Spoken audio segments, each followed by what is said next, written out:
ദൈവത്തിൻ്റെ തിരുസന്നിധിയിൽ ഉള്ളതുപോലെ പറയും. അതാണ് പ്രാർത്ഥന. ഈശോയുടെ പ്രാർത്ഥനയുടെ ഒരു പ്രത്യേകത അതാണ്. നിങ്ങളും അങ്ങനെ ഇരിക്കണം, ഞാനും അങ്ങനെ ഇരിക്കണം. എന്ന് സംബന്ധിച്ച് നമുക്ക് what you feel you just place as it is. നിങ്ങൾക്ക് എന്താണ് ഫീൽ ചെയ്യുന്നത്, എന്ത് ഫീൽ ചെയ്താലും. ഇപ്പം നിങ്ങൾ കുർബാനയ്ക്ക് വരും, നിങ്ങൾക്ക് വെറുപ്പാണ് ഫീൽ ചെയ്യണമെന്ന് വിചാരിച്ചോ. അപ്പോൾ ദൈവം പറഞ്ഞു എനിക്ക് വെറുപ്പാണ് ഫീൽ ചെയ്യണത് ആ വ്യക്തിയോട്, എനിക്ക് ആ വെറുപ്പിൽ നിന്ന് മോചനമില്ല, കാര്യം എന്നോട് അത്ര അങ്ങനെ ചെയ്തിരിക്കണം. നിങ്ങൾ അത് തന്നെ പറഞ്ഞുകൊണ്ടിരിക്കണം. നിങ്ങളുടെ മനസ്സിൽ എന്ത് വരുന്നു അത് പ്ലേസ്, അല്ല അത് വെച്ചുകൊണ്ട് വേറെ ഒന്നും പറയരുത്. വേറെ ഒന്നും വാട്ട് യു ഫീൽ. നിങ്ങൾക്ക് ചിലപ്പോൾ ഈ മദ്യത്തോട് കൊതിയാണ് തോന്നണമെന്ന് വിചാരിച്ചോ. ഈശോ ഉടമ്പടി എടുത്തിട്ടുണ്ട്, എനിക്ക് മദ്യത്തോട് കാണുമ്പോൾ കൊതി തരണം. അപ്പോൾ അങ്ങനെ തന്നെ പറയണം. അത് പല പ്രാവശ്യം പറയാനേ ഉള്ളൂ. എന്താണ് നിങ്ങൾക്ക് തോന്നണത്, നിങ്ങളുടെ വികാരങ്ങളെ തന്നെയാണ് ശബ്ദമാക്കി നിങ്ങൾ കൺവേർട്ട് ചെയ്യണത് ദൈവതിരുസന്നിധിയിൽ. കാര്യം നിങ്ങൾ സത്യസന്ധമായിട്ട് പറഞ്ഞില്ലെങ്കിൽ എന്താ കുഴപ്പം, നിങ്ങൾ മനസ്സിൽ ഒന്ന് വെച്ചുകൊണ്ട് വേറെ ഒന്ന് പറയണം. ദൈവത്തിന് അറിയാമല്ലോ, കാര്യം ദൈവത്തിന് നിങ്ങളുടെ മനസ്സറിയാമല്ലോ. അപ്പോൾ വളരെ നേക്കഡ് ബിഫോർ ഗോഡ്. ബിഷപ്പ് റോബിൻസിൻ്റെ ഒരു പുസ്തകത്തിൻ്റെ ഹെഡിങ് തന്നെ അങ്ങനെയാണ്, നേക്കഡ് ബിഫോർ ഗോഡ്. ദൈവത്തിൻ്റെ തിരുസന്നിധിന് മുമ്പിൽ നഗ്നനായി നിൽക്കുക എന്നാണ്. പക്ഷേ തുണിയില്ലാണ്ട് നിൽക്കുന്നതല്ല, നമ്മൾ റിസർവ്ഡ് അല്ലാതെ നിൽക്കുക. വേറെ ഒന്ന് ചിന്തിച്ചിട്ട് വേറെ ഒന്ന് ആലോചിക്കരുത്. ഇത് എപ്പോഴും പ്രാർത്ഥനയ്ക്ക് എപ്പോഴും ഉണ്ടാകുന്ന ഒരു സത്യസന്ധത ഉണ്ടാവണം. നിങ്ങളെ ഉദ്ദേശിക്കുന്നത്, നിങ്ങളുടെ ഉദ്ദേശം എന്താണെന്ന് ദൈവത്തിന് അറിയാം. കർത്താവ്, ഞാൻ ശരിക്കും പറഞ്ഞാൽ അനിയന് ചേട്ടന് പിള്ളേരുണ്ടാവരുതെന്ന് ഞാൻ ഉദ്ദേശിക്കുന്നുണ്ട്. എന്താ കാര്യം, ചേട്ടന് പിള്ളേരെന്ന് കേൾക്കാൻ വലിയ ഉള്ളിൽ സന്തോഷമുണ്ട്. എന്താ കാര്യം, അവൻ്റെ ഓഹരി കൂടി എനിക്ക് കിട്ടുമല്ലാന്ന്. ഇത് നിങ്ങൾ ഇത് മനസ്സിൽ വെച്ചുകൊണ്ട് പറഞ്ഞ പോലെ കാര്യമുണ്ട്. ദൈവത്തിന് അറിയാം നിങ്ങൾക്ക്. അപ്പോൾ നിങ്ങൾ ഫ്രോഡാകും. അപ്പോൾ നിങ്ങളിപ്പോൾ ചേച്ചി ആശുപത്രിയിൽ പോയപ്പോൾ നിങ്ങളുടെ ഭാര്യയോട്, അനിയനാണെങ്കിൽ അനിയൻ്റെ ഭാര്യയോട് ചോദിക്കും, എന്താണ് ചേച്ചിക്ക് ഈ പ്രാവശ്യം? അത് പോയി, എന്താ അത് അബോർഷനായി പോയെന്ന് പറഞ്ഞത്. അപ്പം ഇവന് ഒരു ദീർഘനിശ്വാസം. അപ്പോൾ ഈ ചേട്ടൻ്റെ ഭാര്യയുടെ കൊച്ചു അബോർഷനായി പോയെന്ന് കേൾക്കുമ്പോൾ അനിയനെ ദീർഘനിശ്വാസം എന്ന് പറയുമ്പോൾ ആനന്ദത്തിൻ്റെ ഒരു ദീർഘനിശ്വാസമാണത്. എന്താ കാര്യം, നമുക്ക് ആ ഓഹരി കൂടി കിട്ടുമല്ല എന്നുള്ള ചിന്ത എല്ലാവർക്കും ഉണ്ടെന്ന് ഞാൻ പറയണില്ല. പക്ഷേ ഇതുപോലെയുള്ള വൈകൃതങ്ങൾ എല്ലാവരുടെ മനസ്സിലും ഉണ്ട്. പലരുടെ മനസ്സിൽ പല രീതിയിലാണ് ഉള്ളത്. പല രീതി. ഇപ്പോൾ കൺഗ്രാജുലേഷൻ പറയുമ്പോഴും ഉള്ളിൽ പറയും നിനക്ക് ഞാൻ വെച്ചിട്ടുണ്ടെന്ന് പറയും. മാർക്ക് ചിലപ്പോൾ 5 കിട്ടിയായിരിക്കും കൂടുതൽ. 5 മാർക്ക് നമ്മുടെ 5 മാർക്ക് നമ്മളെക്കാൾ കൂടുതൽ കിട്ടിയെന്ന് വിചാരിക്കും. അല്ല, ഇത് കെട്ടിപ്പിടിച്ചിട്ട് കൺഗ്രാജുലേഷൻ ഒക്കെ പറയും. കാര്യം നമ്മൾ ഒന്ന് വെച്ചിട്ട് വേറൊരു സാധനം അങ്ങോട്ട് പറയും. ഇത് ആധ്യാത്മികതയിൽ വർക്കൗട്ട് ചെയ്യത്തില്ല. പ്രാർത്ഥന സത്യസന്ധമായി ഈശോ എന്താ മനസ്സിൽ തോന്നുന്നത്, യു ജസ്റ്റ് പ്ലേസ് ഇറ്റ്. ഇത് പ്ലേസ് ചെയ്യാതെ ഇരുന്നൊരു മനുഷ്യനാണ് യൂദാസ്. അവസാന നിമിഷം വരെ മനസ്സിലുള്ളത് തുറന്ന് പറയത്തില്ല. ഇത് കുമ്പസാരം പോലെ വന്നാൽ മതി, ഈശോ നിന്നെ ഒറ്റിക്കൊടുക്കാമെന്ന് കുറേ നാളായിട്ട് എൻ്റെ മനസ്സിൽ തോന്നുന്നുണ്ട്, എനിക്ക് നിൻ്റെ പ്രബോധനങ്ങളൊന്നും ഇഷ്ടപ്പെടുന്നില്ല എന്ന് പറഞ്ഞിരുന്നെങ്കിലേ ഇന്ന് യൂദാസ് അൽത്താരെ പ്രതിഷ്ഠിക്കപ്പെട്ടേനാം. കുമ്പസാരിക്കാതിരുന്നാൽ അവൻ്റെ കുഴപ്പം. കുമ്പസാരിക്കാൻ നേരിട്ട് ദൈവം അവൻ്റെ കൂടെ ഉണ്ടായിട്ടും ആ പന്നി കുമ്പസാരിച്ചില്ല. എന്തൊരു ഭാഗ്യമായിരുന്നു അവന്, കർത്താവ് കൂടെ നടക്കണം. അപ്പോഴൊന്നും പറഞ്ഞു, എനിക്ക് കർത്താവ് എനിക്കൊരു കാര്യം, നീ എന്നെക്കുറിച്ചൊന്നും തോന്നരുത്. എൻ്റെ ഒരു മൈൻഡ് സെറ്റ് അങ്ങനെയാണ്. കുഞ്ഞുനാൾ പോലെ പല വിഷയങ്ങൾ ഇടപെട്ടിരിക്കുന്ന കാരണം എനിക്ക് ഈ ആധ്യാത്മികതയും തലയിൽ കയറത്തില്ല. നീ പറയണത് എനിക്ക് ഇപ്പോഴും നിന്നെ വിശ്വാസമില്ല, പക്ഷേ എനിക്ക് നിന്നെ ഒറ്റിക്കൊടുക്കണമെന്ന് തോന്നുകയും ചെയ്യുന്നുണ്ട്. എനിക്ക് ആശരാന്നവർ പറഞ്ഞിട്ടുണ്ട്. എന്നെങ്ങാനും ഒരു വാക്ക് പറഞ്ഞിരുന്നെങ്കിൽ അത് രഹസ്യമല്ലേ, രഹസ്യമായിട്ട് പറഞ്ഞാൽ മതിയായിരുന്നു ശരിക്കും പറഞ്ഞാൽ. ഇപ്പം എന്നാ പറ്റി, ആത്മഹത്യയും ചെയ്ത് പരസ്യമാകുകയും ചെയ്ത് ഈ ഭൂമി ഉണ്ടാകുന്നുള്ള കാലം കള്ളനുമായി. എന്തിനാണ് ഈ കച്ചവടത്തിന് പോണത്? ദൈവത്തോട് ഉള്ളതുപോലെ അങ്ങോട്ട് പറയുക. ഉള്ളത് എന്താണോ ഉള്ളതുപോലെ പറയുക. എന്തായാലും പറഞ്ഞാൽ ഒന്നാമത്തെ റീഫണ്ട് ചെയ്യേണ്ടത് ആരാണ്? നമ്മുടെ എല്ലാ ഇനിക്വിറ്റീസും ഏറ്റെടുത്തിരിക്കുന്ന ക്രിസ്തുവാണ്. അപ്പോൾ അവനോട് പറഞ്ഞു കഴിഞ്ഞാൽ പിന്നെ പ്രശ്നം തീർന്ന്. നമുക്ക് എന്തെങ്കിലും സംഭവിച്ചാൽ റെക്ടിഫൈ ചെയ്യാനുള്ള ആളും അവൻ തന്നെയാണ്. അതാണ് വിഷയം. നമുക്ക് എന്തെങ്കിലും സംഭവിച്ചാൽ നമ്മൾ ഏത് അവസ്ഥയിലും നിലനിർത്താൻ അധികാരമുള്ളവനും ശക്തിയുള്ളവനും അവനാണ്. പ്രാർത്ഥിക്കുക, കർത്താവേ ദൈവമേ, നിന്നോട് ഇടപഴകുന്നതിന് വളരെ സുതാര്യമായ ഒരു മനോനിലവാരം കൈവരിക്കുവാൻ എന്നെ സഹായിക്കണം. ശ്രദ്ധിക്കട്ടെ, ഹല്ലേലൂയ.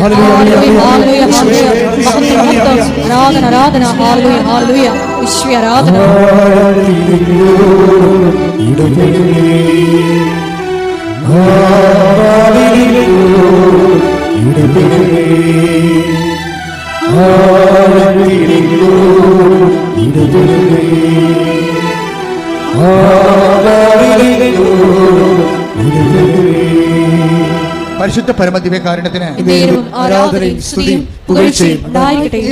യൂദാസ് ഓപ്പൺ അല്ലാതിരുന്നത് കൊണ്ടാണ് അവസാനം ഈശോയ്ക്ക് വെള്ളവും പാത്രവും കച്ചയും കെട്ടി വെള്ളവും പാത്രവും എടുത്ത് ഇറങ്ങേണ്ടി വന്നത്. ഈ കാലുകളിലൊക്കെ സംഭവിക്കുന്നത് യൂദാസ് എന്ന ഒറ്റ പേഴ്സൻ്റെ നിലപാടിൻ്റെ ഭാഗമായിട്ടാണ്. അങ്ങനെ വേണമെങ്കിൽ ചിന്തിക്കാനുള്ള സാഹചര്യ തെളിവ് ബൈബിൾ തരുന്നുണ്ട്.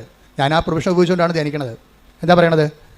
എല്ലാവരുടെയും പാദങ്ങളെ ഇവൻ ചുറ്റി നടന്ന് കഴുകും, ഉദാസനെയും ആ കൂട്ടത്തിൽ കഴുകും. കഴുകിയിട്ട് ഇവൻ പറഞ്ഞ ഡയലോഗാണ് പ്രധാനപ്പെട്ടത്, നിങ്ങളെല്ലാവരും ശുദ്ധിയുള്ളവരാണ്.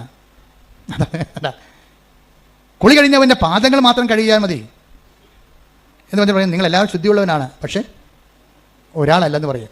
ആ ഒരാൾ ഈ പാദം കഴുകാൻ വേണ്ടി ഗുരു തന്നെ കച്ചയും കെട്ടി ഇറങ്ങി ഇവൻ്റെ പാദങ്ങളെല്ലാം കഴുകി കൊടുത്തിട്ടും ആ നിലപാടിൽ നിന്ന് യൂദാസ് ഇനി രക്ഷപ്പെടാൻ പറ്റുന്നില്ല. അത് ഭയങ്കര സംഭവമാണ്.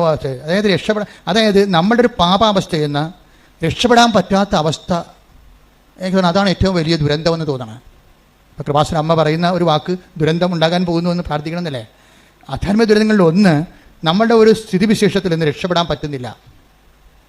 ഇപ്പം നിങ്ങൾക്കൊരു ജീവിത പങ്കാളിയുണ്ട്, വേറെ ഒരു സ്ത്രീയുമായിട്ട് ചുറ്റിക്കളിയുണ്ട്.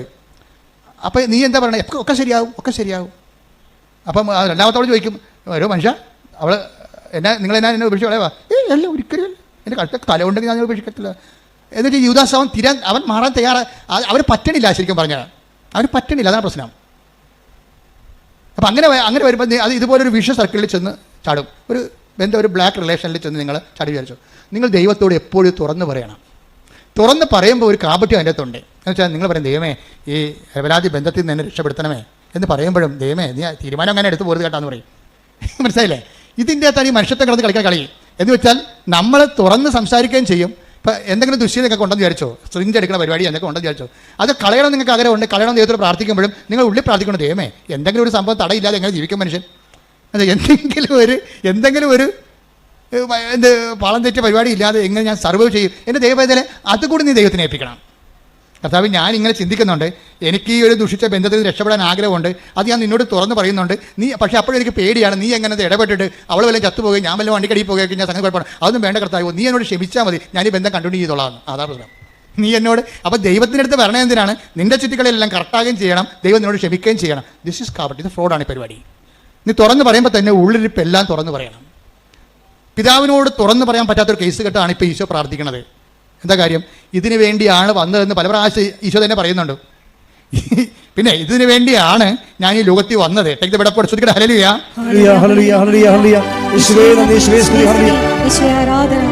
ഒരുമിച്ച് പാടാം, ശ്രുതിക്കട്ടെ ഹല്ലേലൂയ.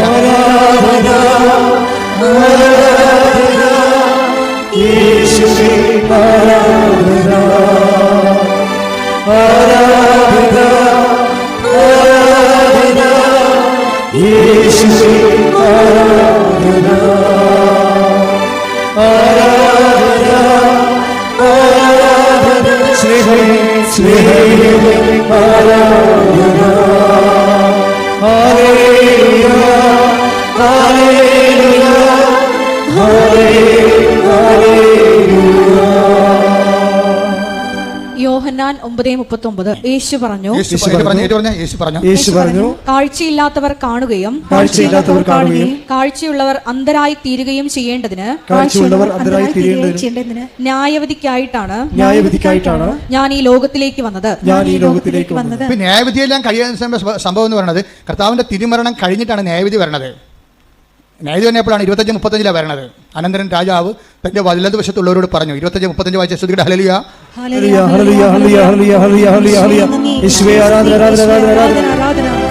മത്തായി 25:34. അനന്തരം രാജാവ് തന്റെ വലതുഭാഗത്തുള്ളവരോട് അരുളി ചെയ്യും, എന്റെ പിതാവിനാൽ അനുഗ്രഹിക്കപ്പെട്ടവരെ വരുവിൻ, ലോകസ്ഥാപനം മുതൽ നിങ്ങൾക്കായി സജ്ജമാക്കിയിരിക്കുന്ന രാജ്യം അവകാശപ്പെടുത്തുവിൻ. ന്യായവിധി. Praise the Lord. അതായത് ഈ ലൂക്ക 9:31 മത്തായി 25-34 തമ്മിൽ ഇന്റർകണക്റ്റഡ് ആണ്. ശരിക്കും കാഴ്ചയുള്ളവർ അന്ധരായി തീരുകയും കാഴ്ചയില്ലാത്തവർ കാഴ്ച പ്രാപിക്കുകയും ചെയ്യുന്ന ന്യായവിധിയാണ്. ആ ന്യായവിധിയിൽ സംഭവിക്കണം എന്താണെന്ന് വെച്ച് കഴിഞ്ഞാൽ, ആ വലതുവശത്ത് നിൽക്കുന്നവരും ഇടതുവശത്ത് നിൽക്കുന്നവരും എന്നൊക്കെ പറയുന്നത് ശരിക്കും പറഞ്ഞാൽ ഈ വലതുവശത്ത് നിൽക്കുന്നവർ പണ്ട് അന്ധന്മാരായിരുന്നു, ദൈവത്തിൻ്റെ ഭജനം കണ്ടിട്ടും കാണാത്തിരുന്ന ആൾക്കാരാണ്. പക്ഷേ മറ്റേ ഇടതുവശത്ത് നിൽക്കുന്ന ആൾക്കാർ നിങ്ങൾ കണ്ടു എന്ന് പറയുന്ന ആൾക്കാരായിരുന്നു. അതായിരുന്നു ഇത് വിഷയം വരണത്. പക്ഷേ കണ്ടെങ്കിലും അത് അവർ പ്രയോഗത്തിൽ വരുത്തുന്നതിൽ അവർ പെശ സംഭവിച്ചു. അങ്ങനെ ഉടമ്പടിയിൽ അന്ധന്മാരുണ്ടല്ലോ, ഉടമ്പടി എടുത്തുകൊണ്ട് പോവുകയും ചെയ്യും, ഉടമ്പടി കാര്യങ്ങളൊന്നും ചെയ്യത്തില്ല. അത് പ്രാക്ടിക്കലായിട്ടുള്ള ബ്ലൈൻഡ് മാൻ ഉണ്ട്, ഉടമ്പടിയിലുണ്ട്, ഒത്തിരി പേരുണ്ട്. അതുകൊണ്ടാണ് അത് നിങ്ങൾ ഉടമ്പടി എടുക്കാൻ വരുമ്പോൾ തന്നെ പ്രാക്ടിക്കൽ ബ്ലൈൻഡ് ആണെന്ന് ദൈവത്തിന് അറിയാം. കാര്യം ഇവരെല്ലാം അറിയും, പക്ഷെ അത് ചെയ്യത്തില്ല. ചിലർ ചെയ്യാൻ പറ്റത്തില്ലെന്ന് വിചാരിച്ചുകൊണ്ട് സങ്കടപ്പെടുകയും ചെയ്യും, എല്ലാം ചെയ്യുകയും ചെയ്യും, അതിന് ഇരട്ടി ചെയ്യുകയും ചെയ്യും.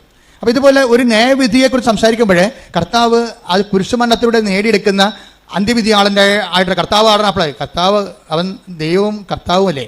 എൻ്റെ കർത്താവ് തോമസ് ലീഗ എന്താ വിളിക്കണത്? എൻ്റെ കർത്താവേ എൻ്റെ ദൈവമേയാണ്. അപ്പോൾ എൻ്റെ ദൈവമാണ് കർത്താവ് എന്ന് പറയുമ്പോൾ വിധിയാളനാണ് ശരിക്കും. അവൻ ഉയർത്തെഴുന്നേറ്റ് കഴിഞ്ഞാൽ പിന്നെ വിധിയാളനായി.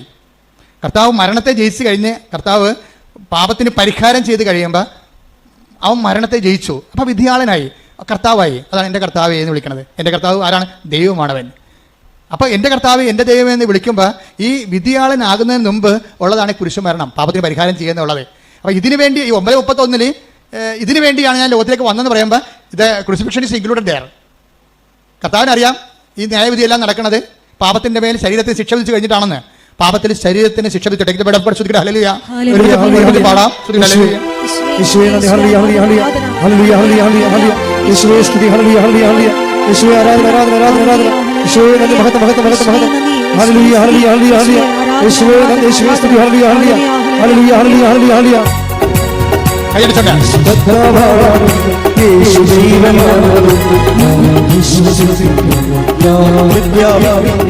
യേശു കർത്താവാണ് യേശു ജീവനാണ് ഞാൻ വിശ്വസിക്കുന്നു യേശുവേ രക്ഷക കർത്താവേ നാഥനേ യേശുവേ രക്ഷക കർത്താവേ നാഥനേ പരിശുദ്ധ പരമദിവ്യകാരുണ്യത്തിന് നേരവും ആരാധനയും സ്തുതിയും പുകഴ്ചയും ഉണ്ടായിരിക്കട്ടെ. റോമ 8:3. റോമ 8:3. ശരീരത്താൽ ബലഹീനമാക്കപ്പെട്ട നിയമത്തിന് അസാധ്യമായത് ദൈവം ചെയ്തു. അവിടുന്ന് തന്റെ പുത്രനെ പാപപരിഹാരത്തിനു വേണ്ടി പാപകരമായ ശരീരത്തിന്റെ സാദൃശ്യത്തിൽ അയച്ചുകൊണ്ട് പാപത്തിന് ശരീരത്തിൽ ശിക്ഷ വിധിച്ചു. ഇത് നിങ്ങൾ മറന്നു പോകരുത്. ഒന്നിനു വായിച്ച വചനം. ശരീരത്താൽ ബലഹീനമാക്ക നിങ്ങൾ ഇത് വീട്ടിൽ കൊണ്ട് എഴുതിയിടണം. DTP ചെയ്തോ കൈകൊണ്ട് എഴുതിയോ അടുക്കളയിലോ സ്റ്റഡി റൂമിലോ പറ്റിച്ചു വെക്കണം. ഇതാണ് സത്യം.